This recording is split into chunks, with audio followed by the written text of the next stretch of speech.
There is a signal in the global financial system that has a perfect, undefeated record of predicting economic recessions.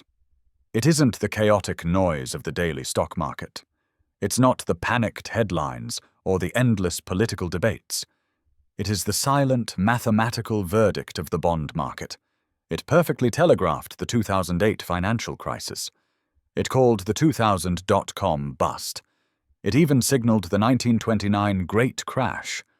And for months, this signal has been screaming a warning louder than at any time in modern history. This is the story of the one indicator that has never been wrong. This is the blueprint of the yield curve inversion. To understand this signal, we must first ignore the noise of equity markets and look deeper into the smart money of the bond market. This is the engine room of the global economy, a multi-trillion-dollar system built on debt and trust. In this world, the single most important barometer is the U.S. Treasury yield curve. What is it?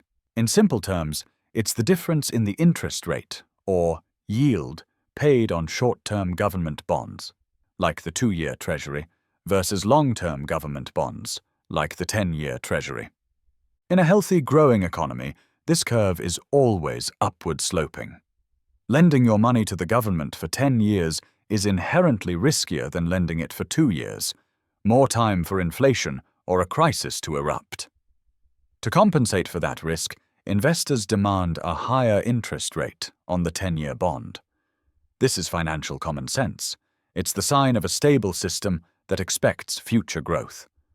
But sometimes, this fundamental law of finance breaks. The curve inverts.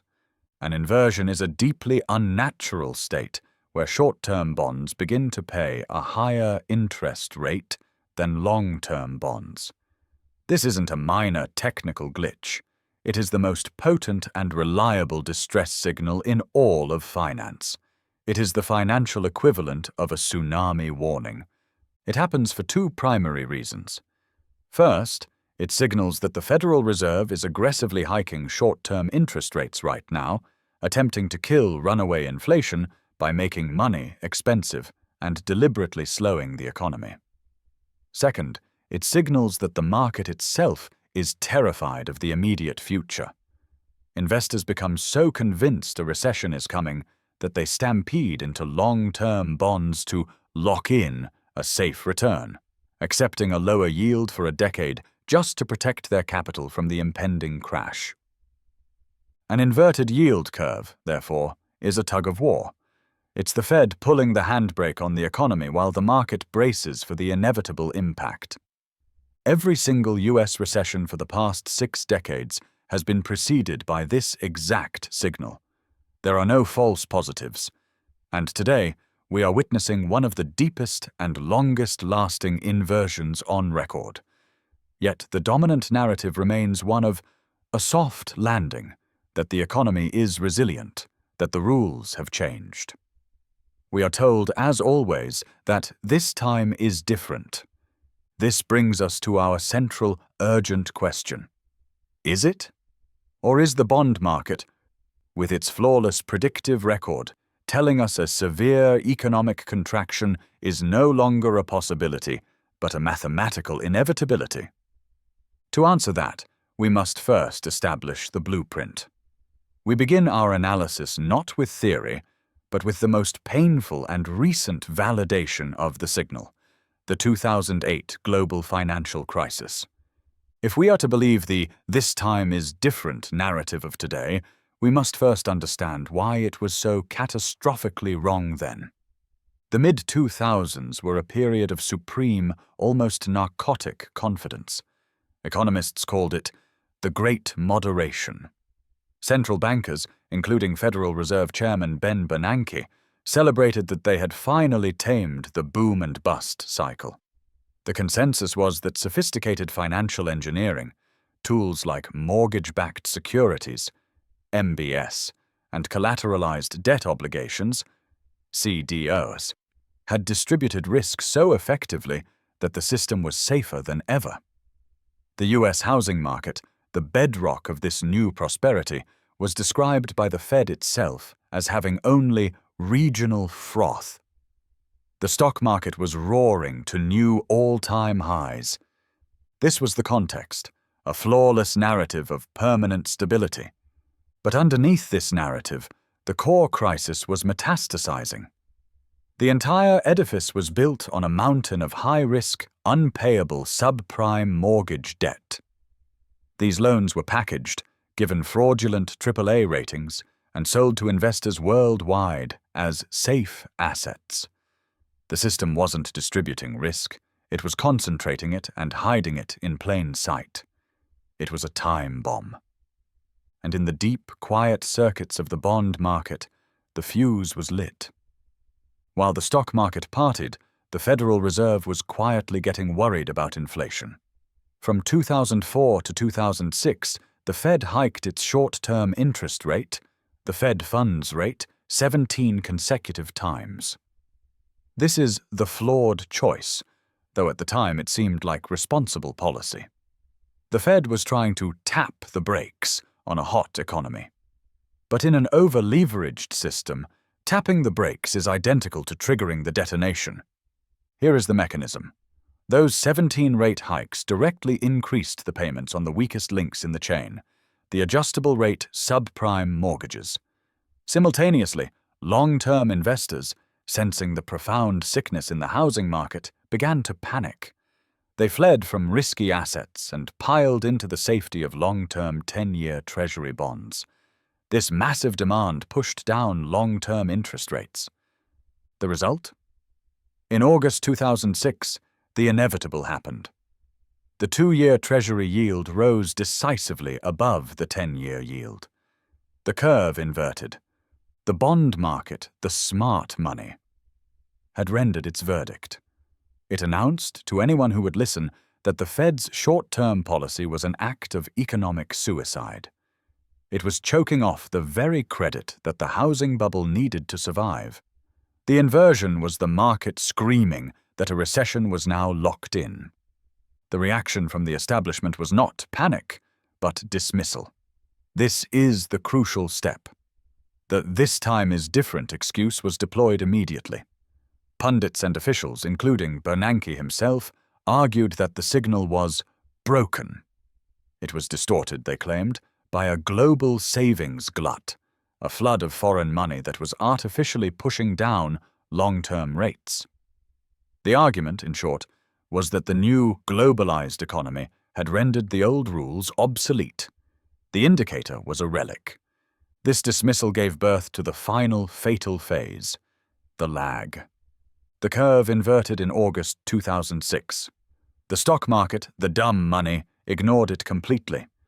It continued to climb for another 14 months, hitting its all-time peak in October 2007. This lag is the most dangerous feature of the inversion. It breeds complacency. It makes the bond market analysts look like fools. It convinces everyone that the crisis has been averted.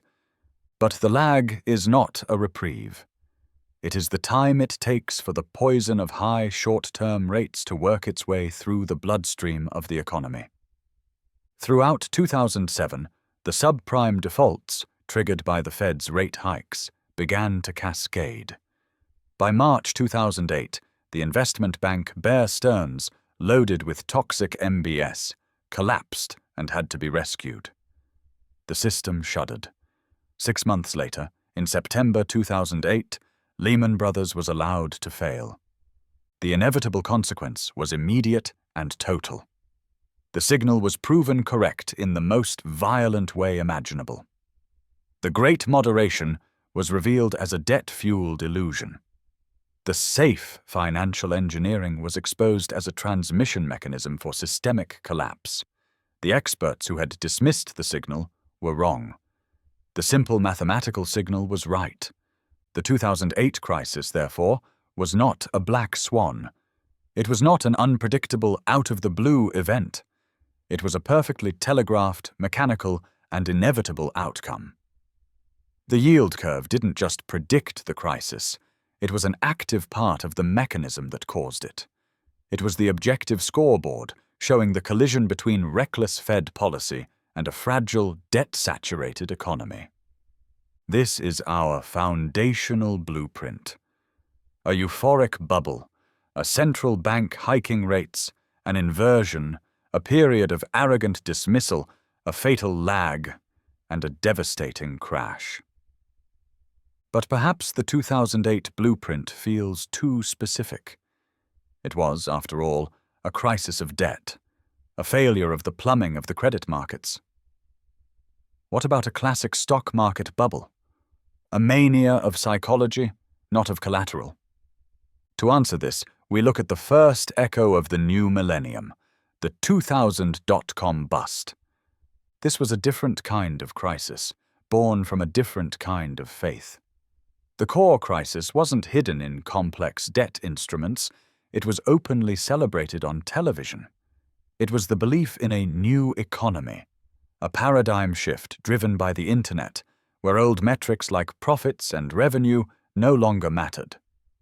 Valuations were based on eyeballs, market share, and a utopian belief that technology had permanently conquered the business cycle. Companies with no earnings, no assets, and no viable business plan were achieving multi-billion-dollar valuations overnight. It was, as Fed Chairman Alan Greenspan himself famously called it, a period of irrational exuberance. This exuberance was backed by a flood of venture capital and retail investors, all chasing the promise of infinite growth. The Nasdaq, the epicenter of this mania, soared over 400% in 5 years. Once again, the Federal Reserve, watching this speculative fever, felt compelled to act. This time, the flawed choice was a direct attempt to engineer a soft landing for the equity bubble itself. The Fed feared the inflationary consequences of this wealth effect, people spending their new stock market fortunes. Between June 1999 and May 2000, Alan Greenspan hiked interest rates 6 times, pushing the Fed funds rate from 4.75% to a restrictive 6.5%. The logic was identical to 2008: make money more expensive, cool the economy, and let some air out of the bubble before it burst on its own. But the bond market saw the truth. It recognized that the new economy was just the old economy, but now dangerously addicted to cheap capital and speculative stock gains. The hikes weren't letting the air out, they were pulling the plug. In February 2000, as the Fed was still hiking, the yield curve inverted. The 10-year yield fell below the 2-year. The signal was, again, summarily dismissed. The "this time is different" excuse was that the inversion was intentional. Pundits argued that the Fed wanted to slow the economy, so the signal was merely confirming the Fed's own policy, not predicting a genuine crash. Others focused on the federal budget surpluses of the time, a stark contrast to today, argued that the government was buying back long-term bonds, artificially distorting the 10-year yield. The conclusion was the same: the signal was broken, a relic of an old pre-internet economy. The lag period was, once again, fatally deceptive. The Nasdaq, in a final act of defiance, peaked a month after the inversion, in March 2000. For a few weeks, the optimists looked like geniuses, and the bond traders looked like dinosaurs. Then came the inevitable consequence. The high interest rates did their job. The dumb money ran out. The venture capital taps dried up. Companies that were burning cash with no profits went bankrupt one after another. Pets.com, Webvan, GeoCities. The Nasdaq Composite, which had peaked at over 5,000, began a catastrophic collapse.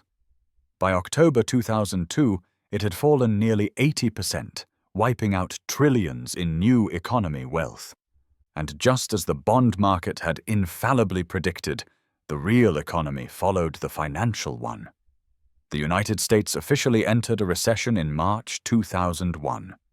The blueprint held: a speculative bubble, a central bank hiking rates to kill it, an inversion, a confident dismissal, a short lag, and a devastating crash.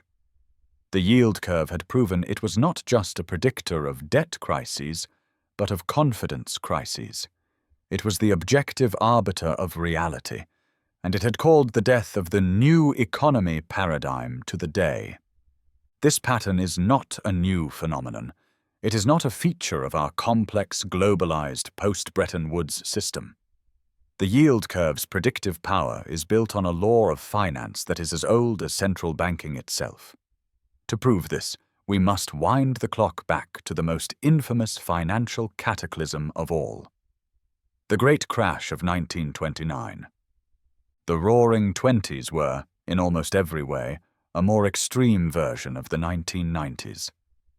The core crisis was a nationwide speculative mania, a new golden age built on the revolutionary technologies of the day: the automobile, the radio, and mass electrification. But the fuel for this fire was a new, popular financial instrument: buying stocks on margin. This was a massive, unregulated form of leverage. An ordinary person could control $1,000 of stock with just $100 of their own money, borrowing the other $900 from their broker. As long as stocks went up, the returns were astronomical. But this leverage made the entire market a house of cards. Any significant drop would trigger margin calls, forcing investors to sell to cover their loans, which would cause prices to fall further, triggering more margin calls. It was a doom loop waiting to happen. The Federal Reserve of the 1920s, then a relatively new institution, watched this bubble with growing alarm. Its leaders, particularly Adolf Miller, saw the margin-fueled speculation as a dangerous diversion of credit away from legitimate business and into a speculative orgy. This led to the flawed choice. In 1928, the Fed began an aggressive campaign of monetary tightening. It sold government securities, the opposite of QE, and, most critically, hiked its discount rate in a series of punishing steps, culminating in a hike to 6% in August 1929. This was an extraordinarily high rate for the era. The goal was explicit: to break the stock market fever and pop the speculative bubble. This choice, however, had devastating global consequences. By tightening money in New York, the Fed effectively vacuumed up the world's gold and capital, putting unbearable strain on European economies, particularly Weimar Germany, which was dependent on US loans. In this far simpler, pre-digital financial world, the bond market saw the inevitable outcome. While the Fed was jacking up short-term rates to 6%, terrified investors began piling into the safety of long-term US Treasury bonds, driving their yields down. By early 1929, the yield curve inverted. The signal was flashing red, and just like in 2000 and 2008, the "this time is different" excuse was deafening. This was the new era. Leading economists like Irving Fisher famously declared just days before the crash that stocks had reached a permanently high plateau. The Federal Reserve, they argued, was simply doing its job. The inversion was a sign of strength, a necessary cooling of a hot market, not a harbinger of collapse. The public, gripped by the mania, paid it no attention. The stock market continued to charge higher for months after the inversion, hitting its all-time peak on September 3, 1929. The lag was set. The trap was sprung.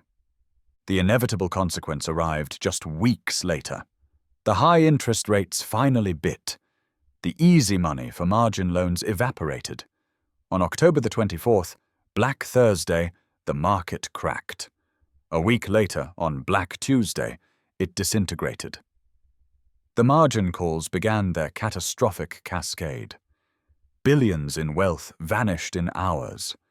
The financial crash then bled, as it always does, into the real economy.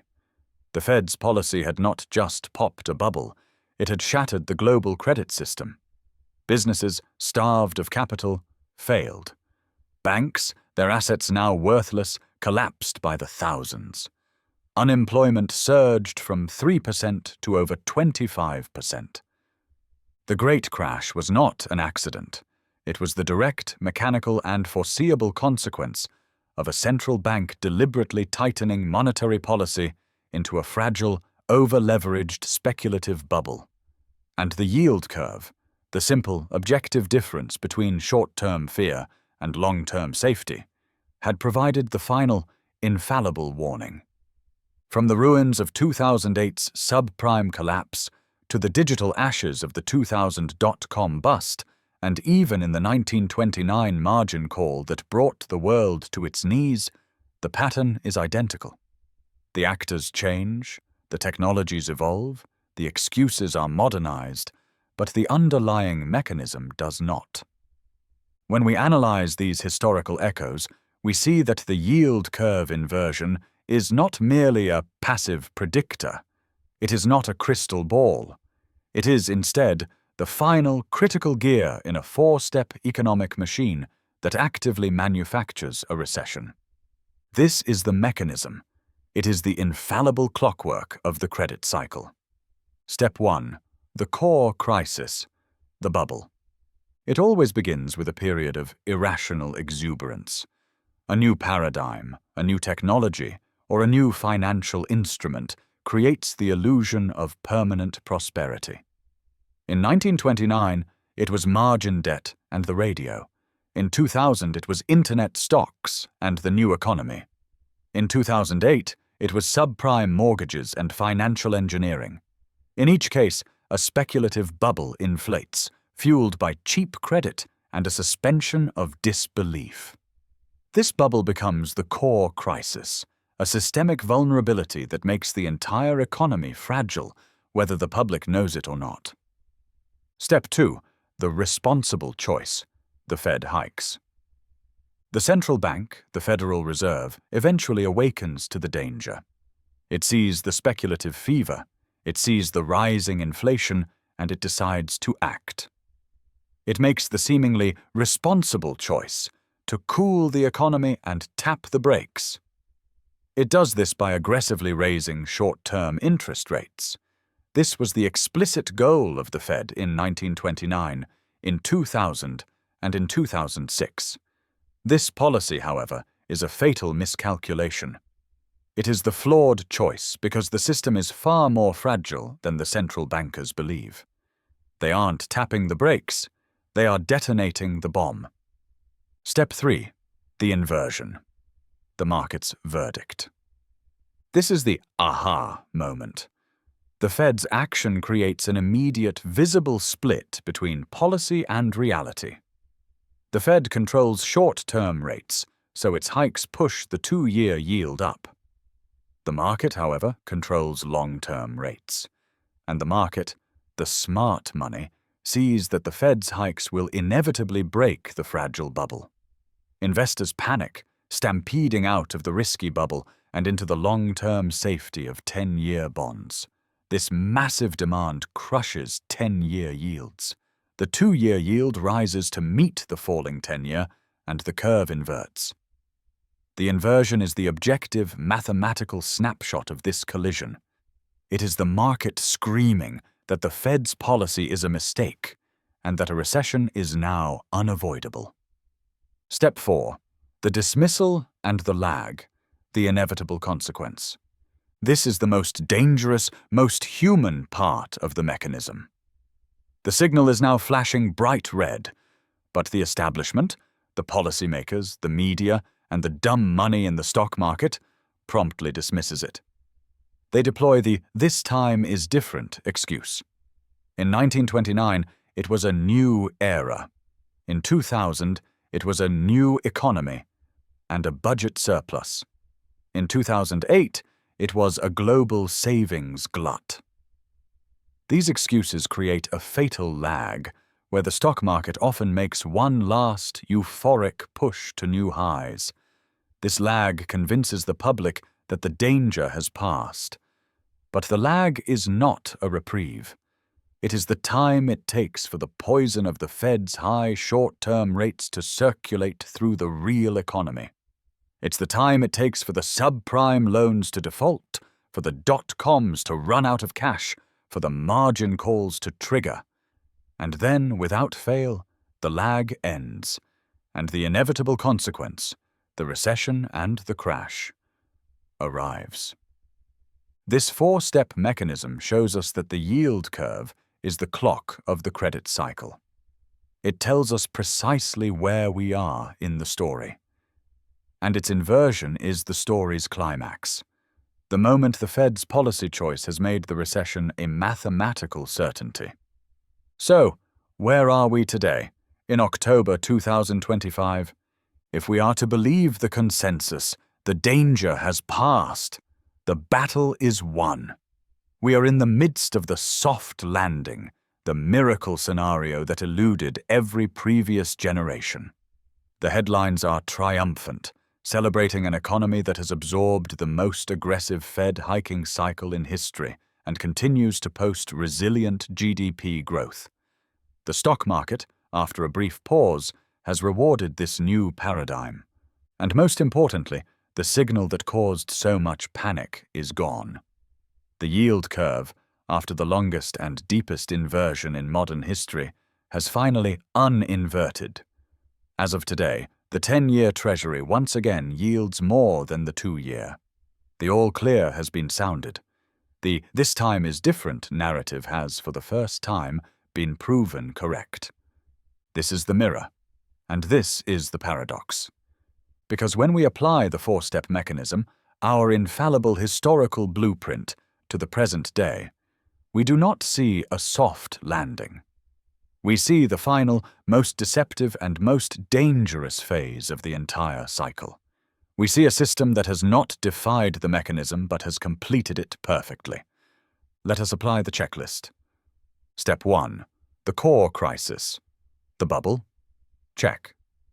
Our crisis was not just a housing bubble or a tech bubble. It was the everything bubble.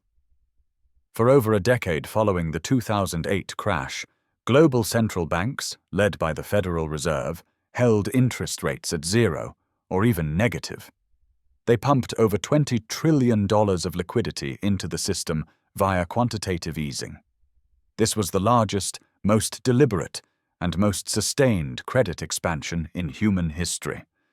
Then, in 2020, they doused that fire with gasoline, injecting trillions more in direct stimulus. The result was a bubble in everything: stocks, bonds, real estate, cryptocurrencies, venture capital, and corporate debt. It was a global speculative mania built on the one singular belief that money would be free forever.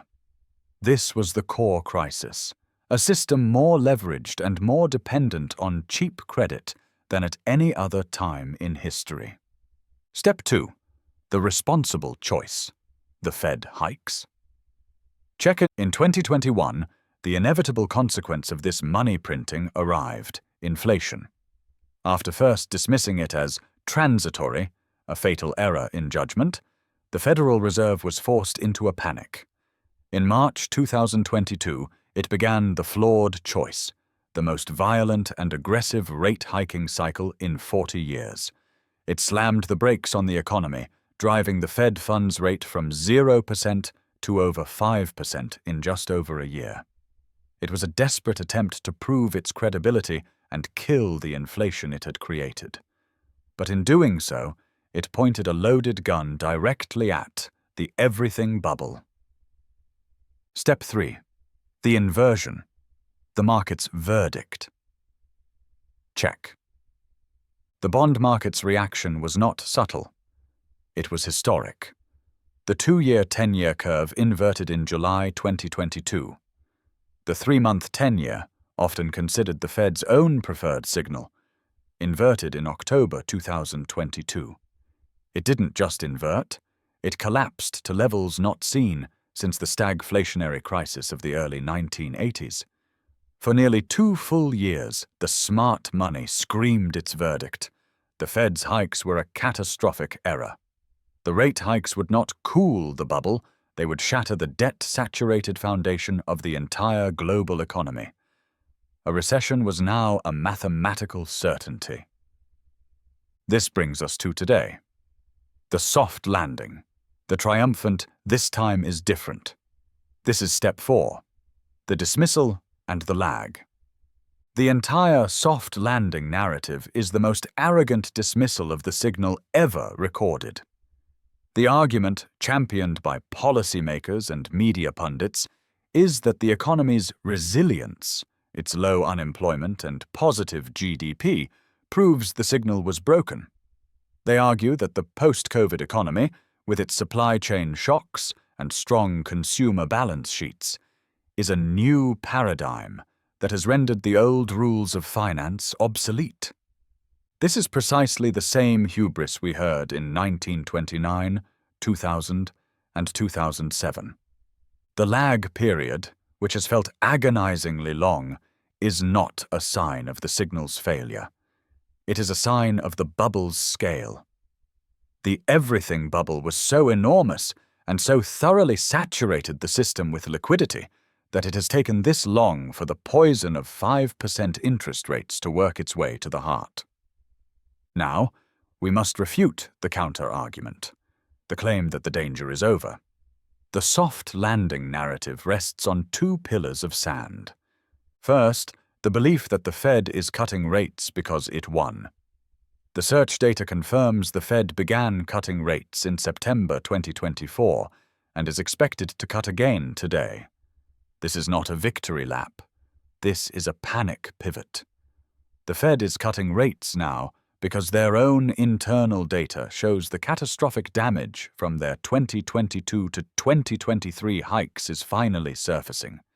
They are attempting to get ahead of the crash they created. This is identical to 2007, when the Fed began aggressively cutting rates after the inversion, all while claiming the subprime crisis was contained. Those rate cuts did not stop the crash. They were confirmation it had already begun. Second, and most critically, the uninversion of the curve. The experts are cheering the return to a normal, upward-sloping curve. This is the single greatest misunderstanding of the mechanism. History is unambiguous. The recession does not strike when the curve is inverted. It strikes after the curve uninverts and re-steepens. This re-steepening is the final terrifying signal. It happens for one reason. The Fed is slashing short-term rates in a desperate panic, driving the 2-year yield down, while long-term rates stay high, reflecting the new risks of inflation and default. The uninversion we are seeing today is not the all clear. It is the starting gun. We are not in a soft landing. We are in the lag. The 4-step mechanism is complete. The dismissal is total.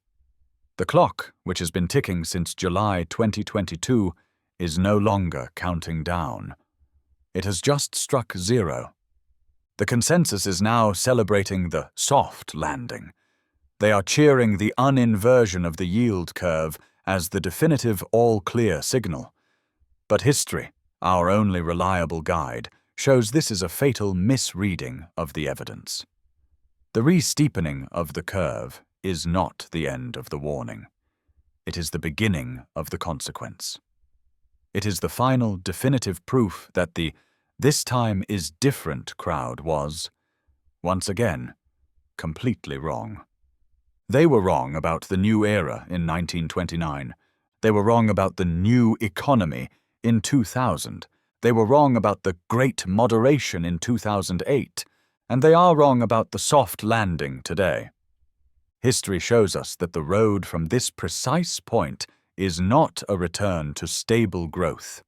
It is a reckoning. The everything bubble, the largest and most global credit expansion in history, is now colliding with its inevitable contraction. The only remaining question is the nature of the bust. Will it be a rapid, chaotic, deflationary collapse like 2008, as trillions in malinvestment are vaporized at once? Or will it be a long, grinding, stagflationary decline, a lost decade where the Federal Reserve, trapped by its own balance sheet, is forced to sacrifice the currency to save the system from its unpayable debts. Ultimately, the yield curve is not a partisan pundit. It does not have a narrative to sell. It is a simple, cold, mathematical arbitrage between central bank policy and market reality. And its record is perfect for a reason. For nearly 2 years, it warned that the Fed's policy was a historic mistake. Now, by uninverting, it is signaling that the damage is done, the bill has come due, and the panic pivot to rate cuts has begun too late. The real story is not about soft landings. It is about the unpayable mathematics of a debt cycle. The bond market has placed its bet. The lag is over. This mechanism is now in its final chaotic stage. The consensus will be celebrating its victory until the very last second. Subscribe to this channel, because as this next chapter of financial history is written, you will want to understand exactly what happened and why.